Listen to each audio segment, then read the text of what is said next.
Me gustaría hablaros hoy en los pasos de Jesús. ¿Qué haría Jesús? ¿Vale? Esto en inglés es What would Jesus do? ¿No?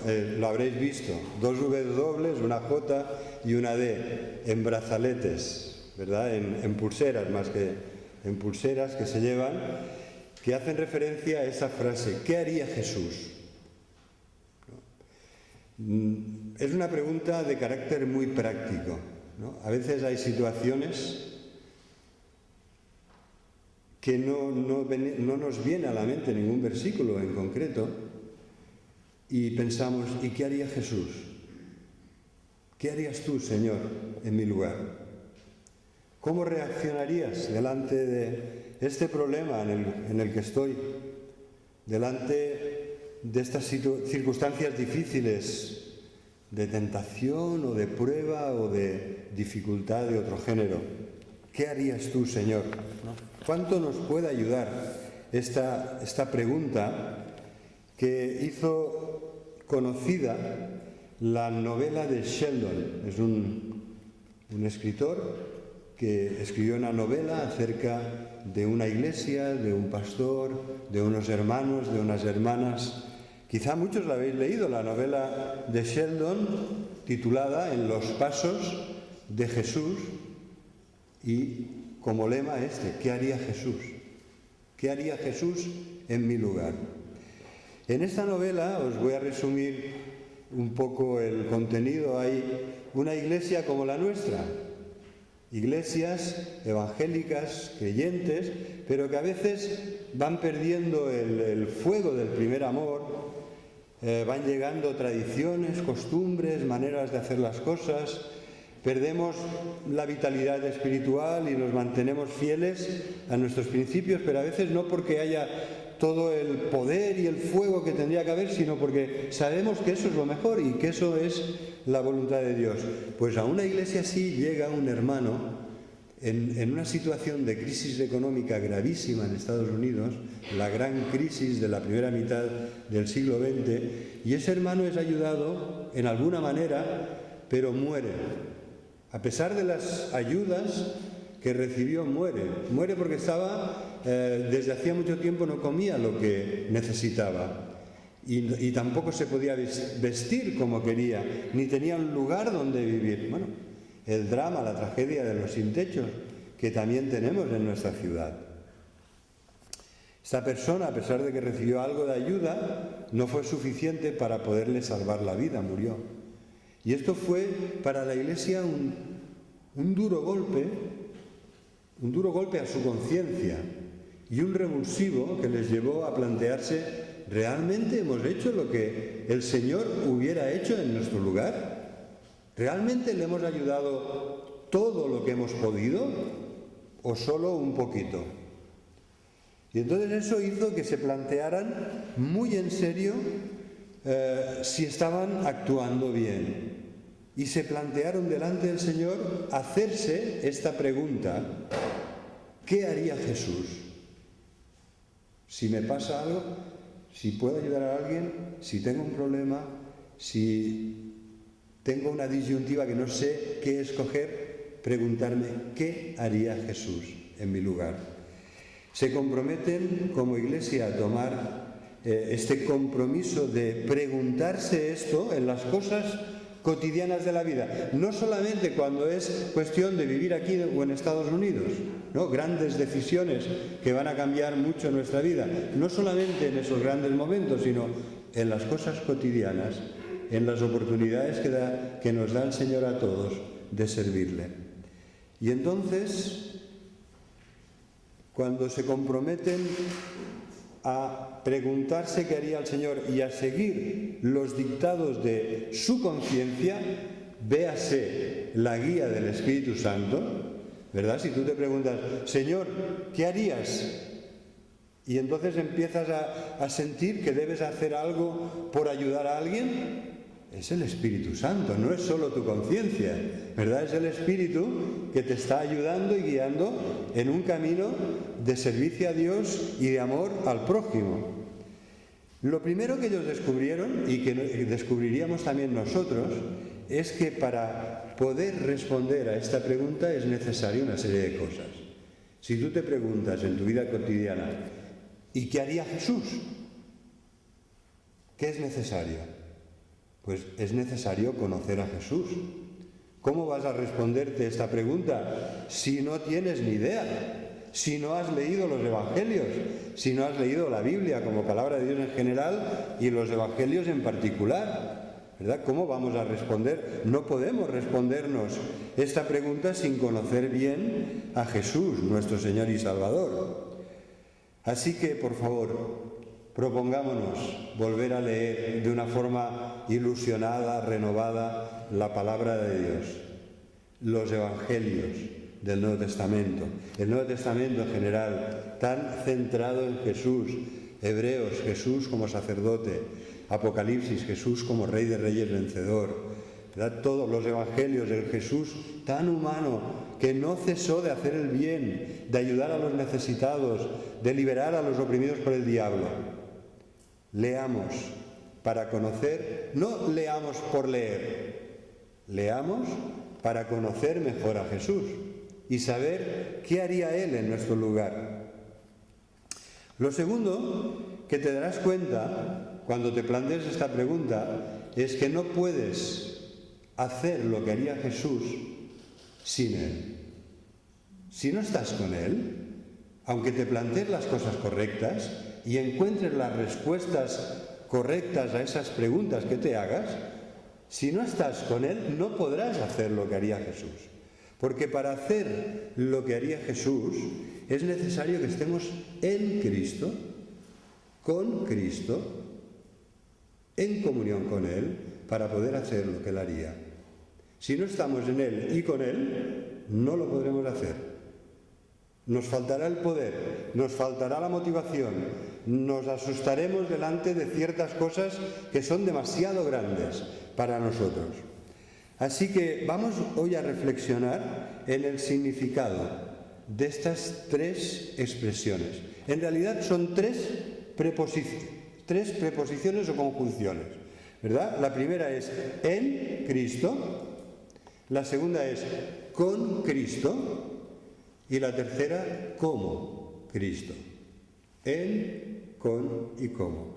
La primera expresión, estar en Cristo. Esto nos habla de nuestra posición espiritual. Si estás en Cristo, estás con Él, estás unido a Él. Y es muy importante, esto es el principio y la base de todo.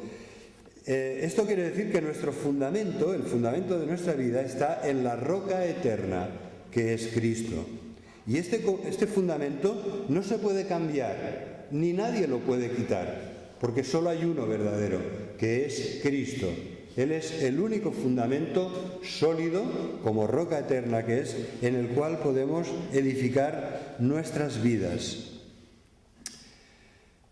Juan, en el capítulo 10, nos dirá que si nosotros estamos en Él y con Él, nadie nos puede arrebatar de las manos del Padre.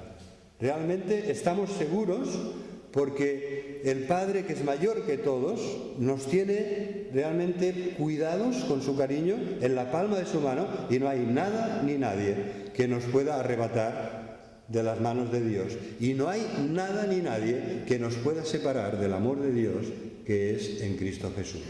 ¿Verdad? Y cuando digo nada ni nadie, estoy resumiendo lo que dice la palabra de Dios, ¿verdad? Ni lo alto, ni lo bajo, ni lo profundo, ni lo espiritual, ni lo material, ni lo creado, ni lo futuro, ni lo pasado, ni lo porvenir, nada. No hay nada ni nadie que nos pueda separar de este amor eterno tan maravilloso de Dios en Cristo Jesús. Dios ha tomado la iniciativa, nos ha escogido por amor, nos ha trasladado al reino de su Hijo amado, nos ha puesto en Cristo y en Él nos quiere bendecir con toda bendición espiritual. Y hay una reciprocidad, en el sentido de que nosotros estamos en Cristo y Él está en nosotros. Y el hecho de que el Señor esté en nosotros es nuestra esperanza de gloria, ¿verdad? Nosotros en Él y Él en nosotros. Entonces, en este sentido, ¿cómo? ¿No? ¿Por medio de qué? ¿De quién? Jesucristo está presente en la vida de sus hijos y de sus hijas. ¿Os lo habéis planteado? Porque Él está a la diestra del Padre, por lo tanto, no está aquí, pero en un sentido. Porque Él, como Jesucristo, como Señor de señores y Rey de reyes, está a la diestra del Padre, en el trono del universo, en el trono de la gracia, como Señor de la gloria, y está gobernando el universo. ¿Está aquí presente? Sí, porque donde están 2 o 3 reunidos en su nombre, allí estoy yo, dice Jesús. Sí que está aquí presente, pero ¿en qué sentido? ¿En qué sentido el Señor está en nuestras vidas? ¿En qué sentido ha entrado en nuestro corazón? Porque ya sabéis que Jesús llama a la puerta y nos dice que si alguien oye su voz y abre la puerta de su vida, que Él entrará para estar en comunión con esta persona. Entraré a Él y cenaré con Él y Él conmigo. Entonces, ¿en qué sentido sucede todo esto? ¿Alguien me podría ayudar, por favor?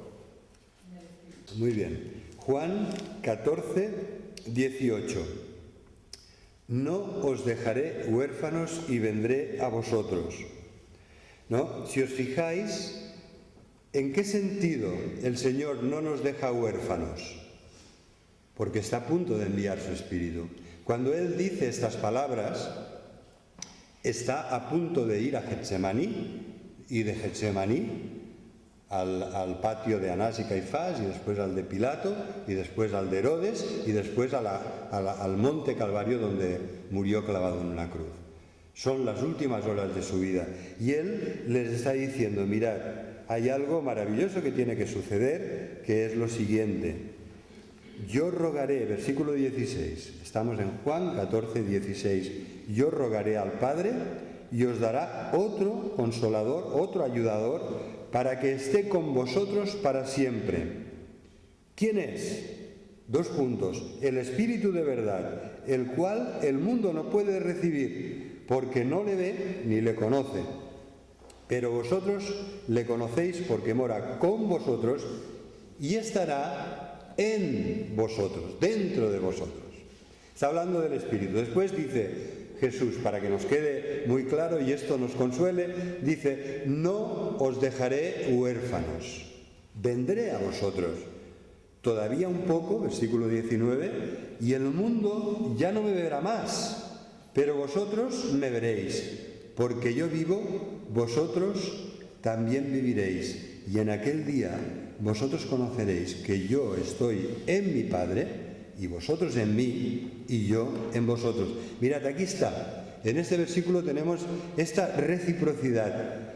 Vosotros estaréis en mí, estar en Cristo, nuestra posición espiritual es esta, de enorme privilegio, bendecidos con toda bendición espiritual, nosotros en Cristo y yo en vosotros, dice Jesús.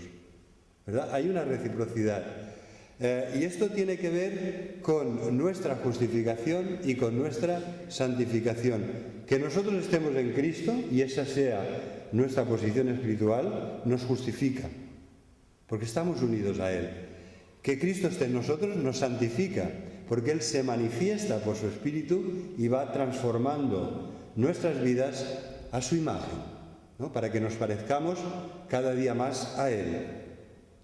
Entonces la frase, no os dejaré huérfanos, sino que vendré a vosotros, en esto Jesús no se está refiriendo a que un día futuro volverá por segunda vez en poder y gloria para juzgar a los vivos y a los muertos, para iniciar una eternidad con los suyos, para disfrutar de su eterna gloria en su presencia. No se está refiriendo a esto, sino que se está refiriendo al derramamiento del Espíritu, del que habla tanto en el contexto inmediatamente precedente como en el contexto inmediato posterior. Fijaros qué claro está. yo rogaré al Padre que os envíe otro ayudador para que esté con vosotros para siempre. Es el Espíritu de verdad, al cual el mundo no puede recibir porque no le ve ni le conoce, pero vosotros sí, vosotros le conocéis porque mora con vosotros en la persona de Jesús. Ellos habían visto la obra poderosa del Espíritu. Y después anuncia proféticamente: y estará en vosotros. La presencia del Señor Jesús es, por medio de su Espíritu, una realidad en cada uno de sus hijos y de sus hijas. Y es precisamente este poder y este amor el que puede hacer de nosotros personas diferentes, en las cuales se vaya viendo reflejado cada vez más al Señor Jesús. El Señor que nos envía este Espíritu para que esté con nosotros, en nosotros, dentro de nosotros, para que nos ayude, para que nos guíe a toda la verdad, para que nos fortalezca y sobre todo para que nos transforme y nos parezcamos más a Él. Así que este versículo nos habla en Primera de Juan, volvemos al capítulo 15.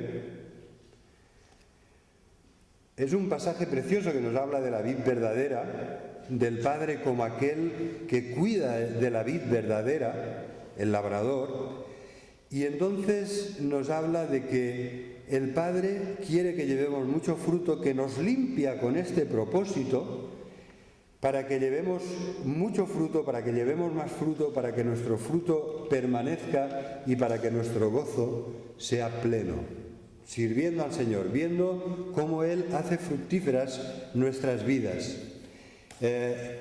Cuando José fue llevado a Egipto, prisionero, esclavo, y sirvió en casa de Potifar y acabó muy mal porque la mujer de él lo quería seducir y él, por respeto a su amo, no lo permitió, acabó en la cárcel y en la cárcel pasó un largo periodo de tiempo, ¿verdad? Cuando él fue restaurado por el Señor, que lo liberó y lo llevó a colocar en una posición de gran responsabilidad y autoridad como el segundo en importancia en Egipto después del emperador de Egipto.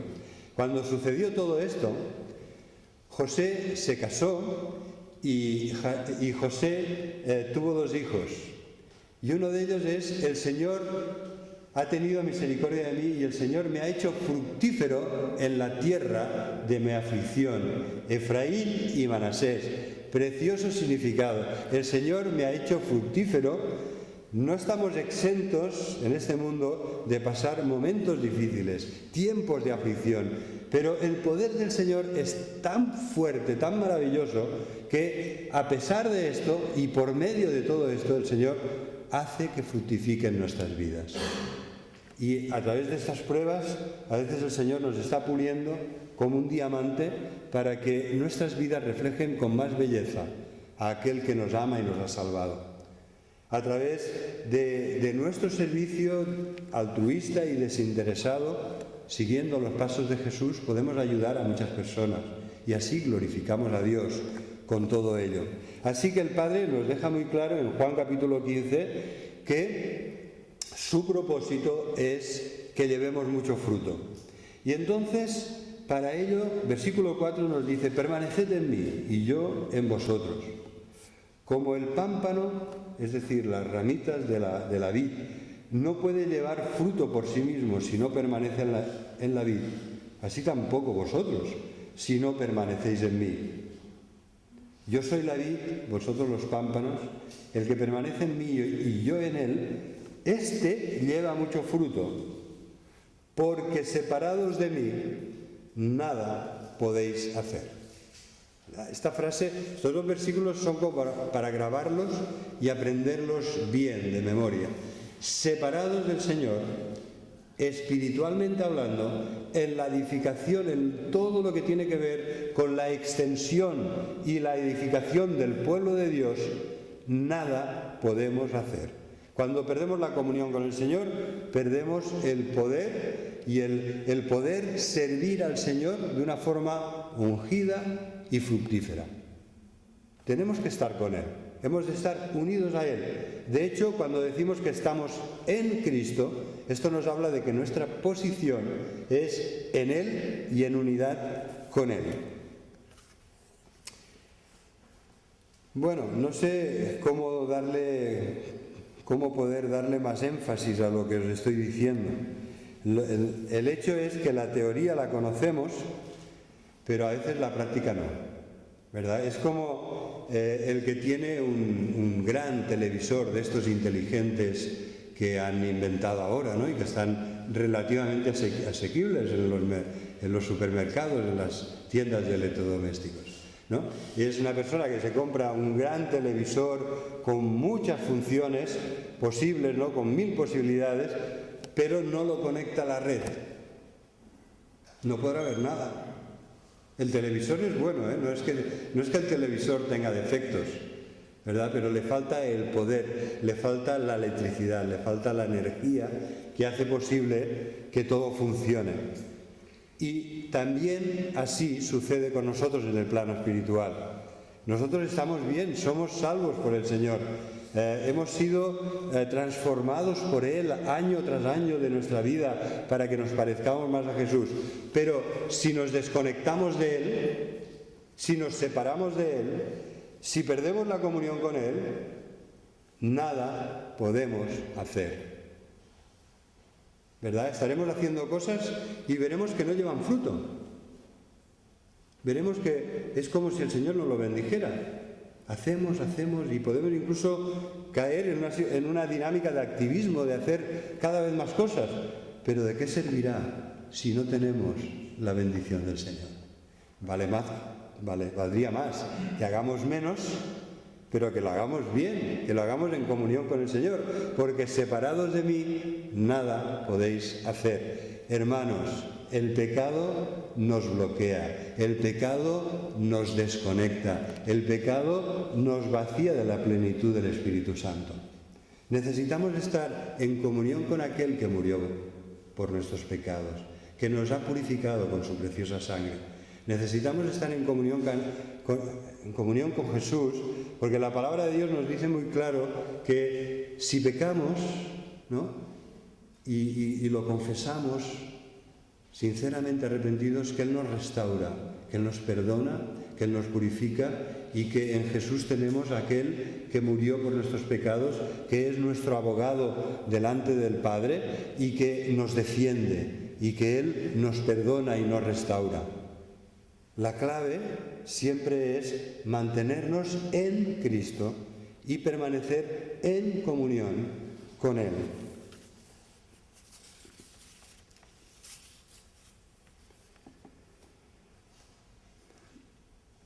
Mirad, en cuanto a esto, antes de pasar al siguiente punto, me gustaría que nos demos cuenta que Cristo en nosotros el concepto es la inclusión de nuestras vidas, de nuestras personas, como perteneciendo al Señor. Somos de Dios, le pertenecemos.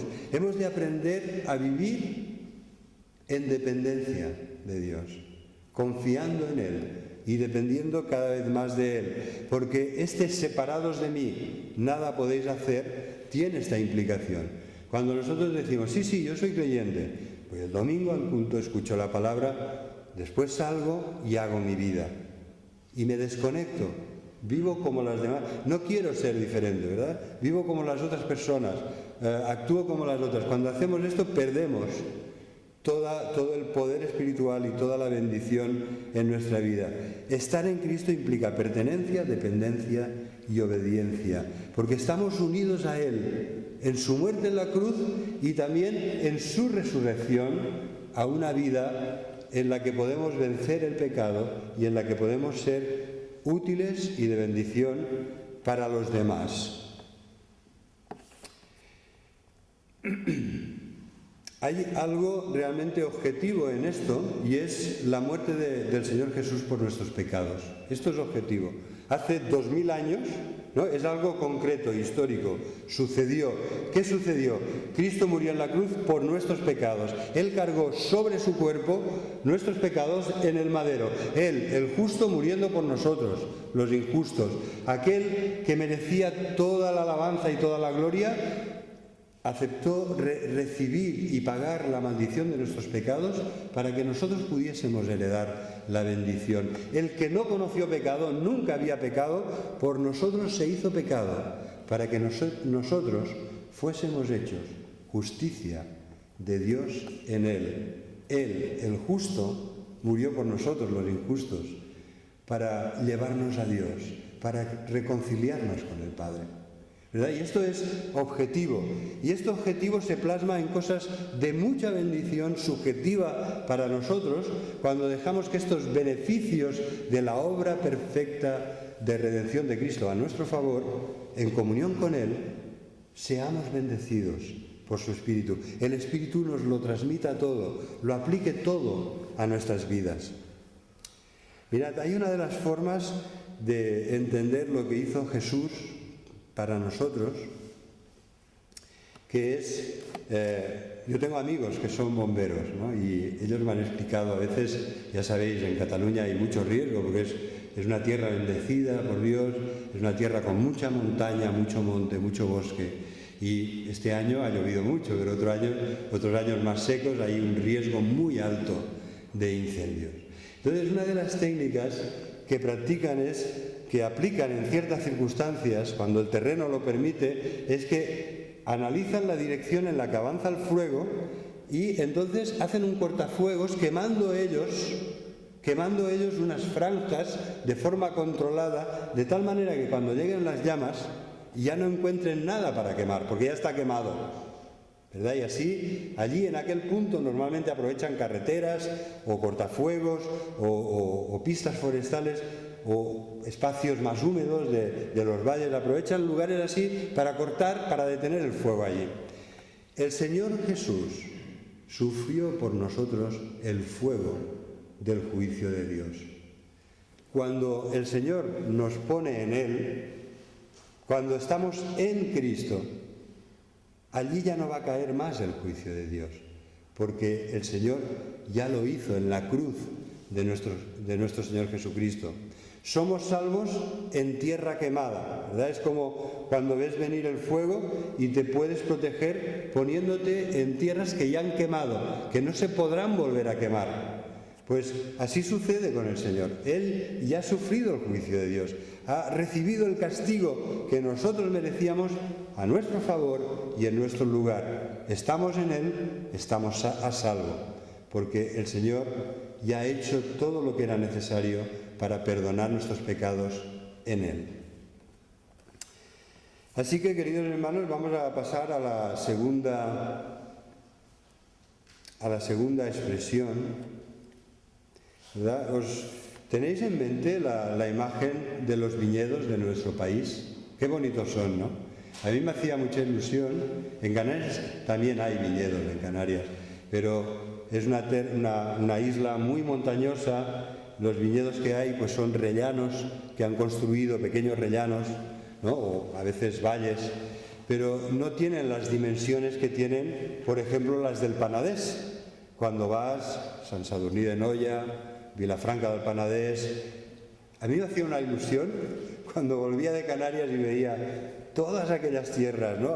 Extensas planicies que a partir de ahora, del verano, se pone completamente verde, se carga las parras que han podado y han dejado tan solo un tronco seco de parra en la tierra, ves que empieza a brotar, que le salen las ramitas, después las hojas y después los racimos, ¿no? Y es realmente precioso.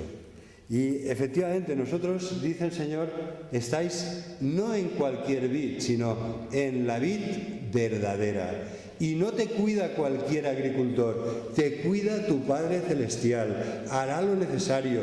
Si te sobra algo, lo cortará. Si no tienes la tierra suficiente riqueza, pondrá el abono que necesitas, la regará, ¿verdad? Y Él es glorificado en que llevemos mucho fruto. ¿No lo haremos así, hermano? ¿Nos conformaremos con vidas estériles, infructuosas, con vidas que pasan por aquí sin pena ni gloria?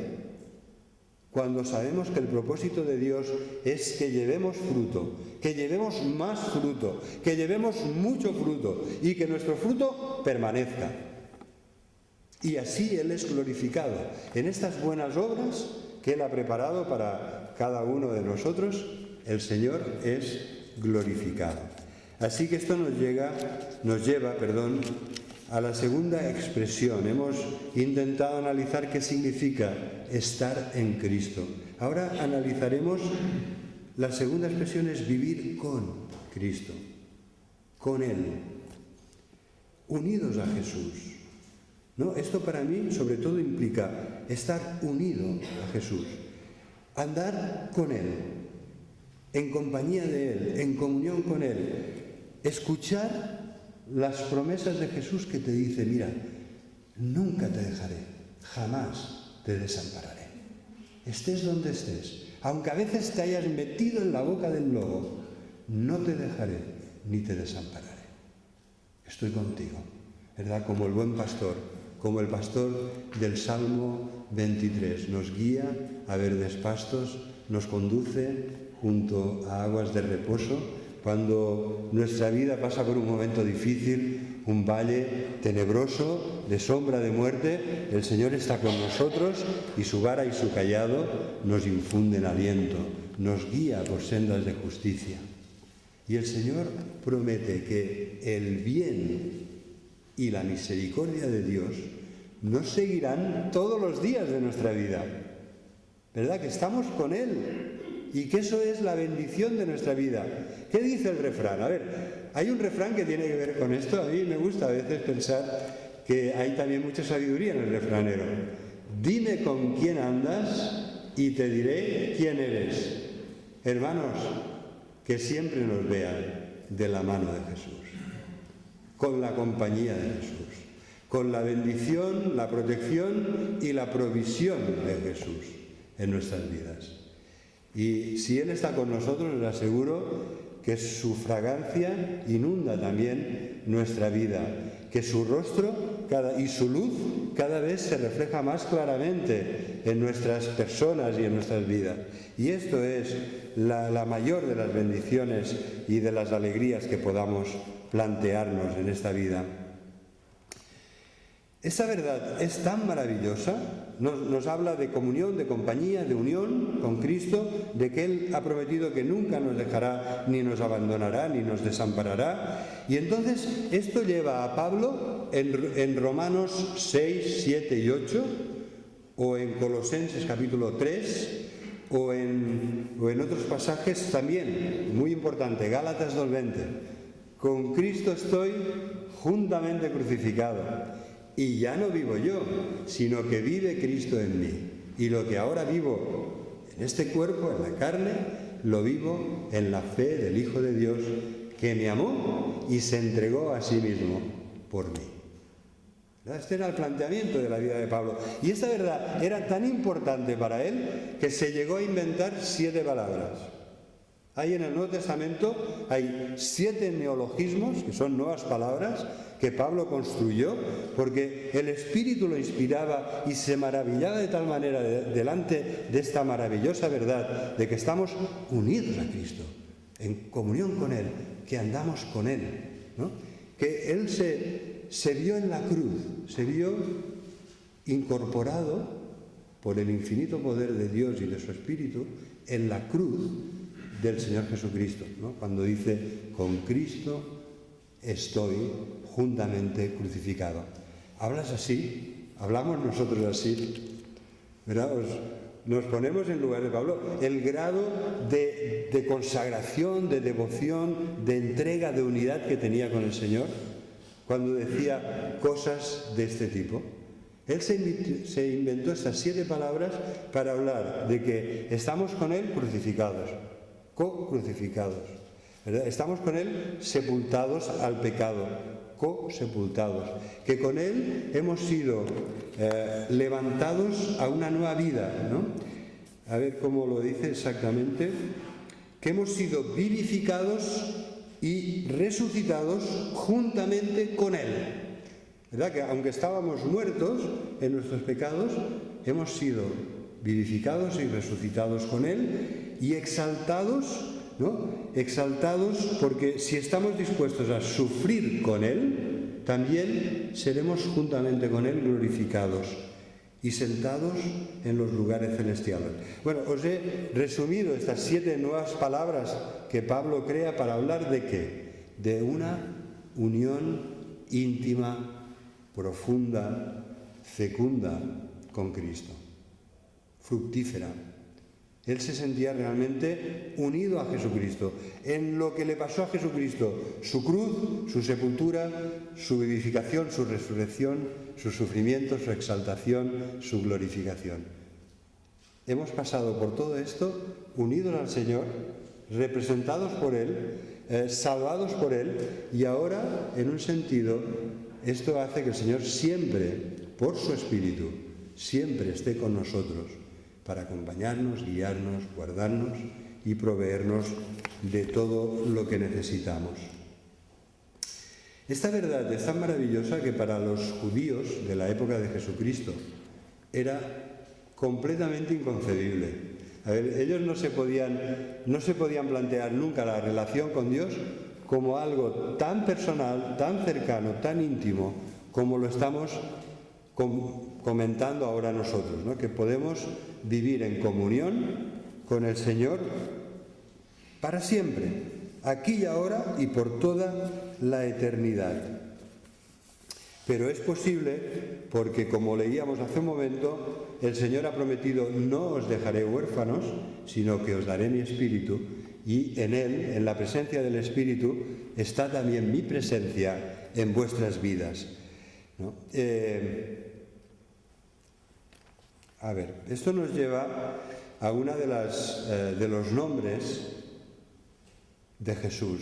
Es un nombre muy conocido, Emmanuel, ¿no? Es un nombre de Navidad, es un nombre de la Anunciación, que significa Dios con nosotros. En la persona y en la obra de Jesús, y sobre todo en el envío del Espíritu, que puede llenar todas nuestras vidas de la presencia y de la fragancia de Jesús. En Él está Jesús con nosotros. Dios, Emmanuel, Dios con nosotros. Es Jesús y su Espíritu para siempre. Esta forma de referirse a Jesús, Emmanuel, se cumple en el derramamiento del Espíritu para que more en los hijos y en las hijas de Dios y que nadie pueda arrebatarles este privilegio. Y esto nos lleva a la tercera expresión, como Cristo. Esta es la meta, ¿no? Hemos de parecernos cada vez más a Jesús. Hemos de ser semejantes a Él. Y este es el resultado de estar en Cristo y de andar en comunión con Cristo, de estar en y con Cristo. El resultado es parecernos más a Cristo, llegar a ser como Él. Aquí, sobre todo, me gustaría que recordemos, hemos estado reflexionando en ello a menudo hace unos meses, que recordemos el propósito de Dios.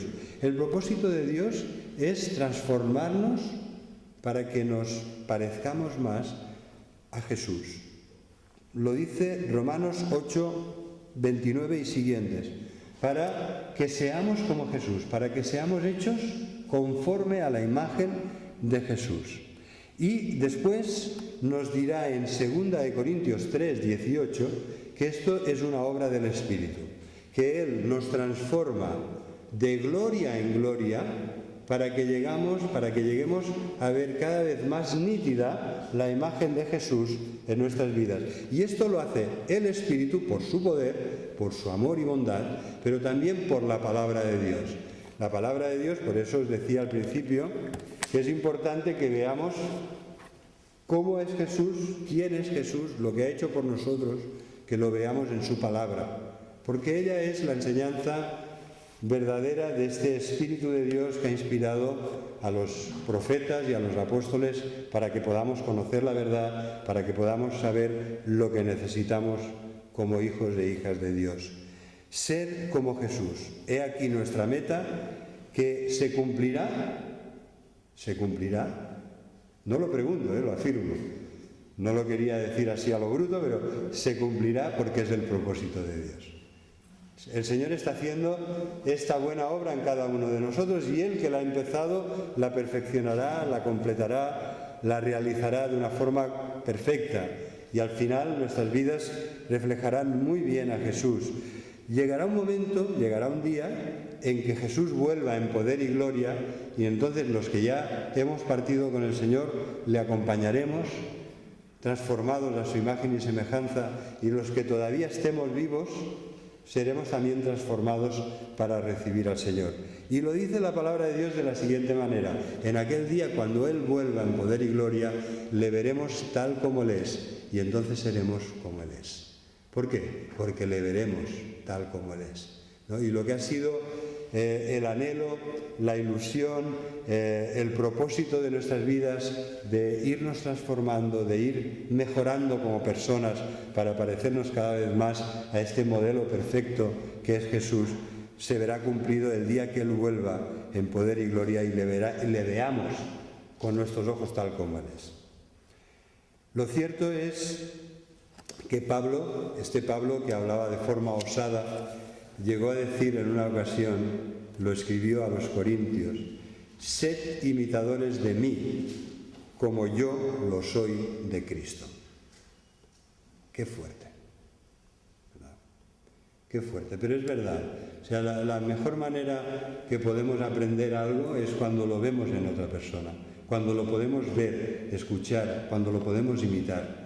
Y lo que Pablo está diciendo es que él estaba tan cerca de Jesús y deseaba tanto reflejar a Jesús en su vida que podía decirles a los demás: mirad, sed imitadores de mí, en la medida que yo reflejo a Jesús, vosotros también podéis imitarme a mí, ¿no? Lo decía el pastor Félix cuando vino a predicar de este tema, decía que debíamos ser como pequeños Jesucitos, ¿no? ¿Os acordáis de esto? Que algunos nos quedamos un poco chocados. Debíamos ser como pequeños Jesucitos. Y es la obra de Dios. Él quiere hacer esto, que nos parezcamos más a Jesús, que seamos mejores personas, que le imitemos con el poder del Espíritu para hacerlo posible, porque si no, separados de Él, desvinculados de Él, desconectados de Él, nada podemos hacer.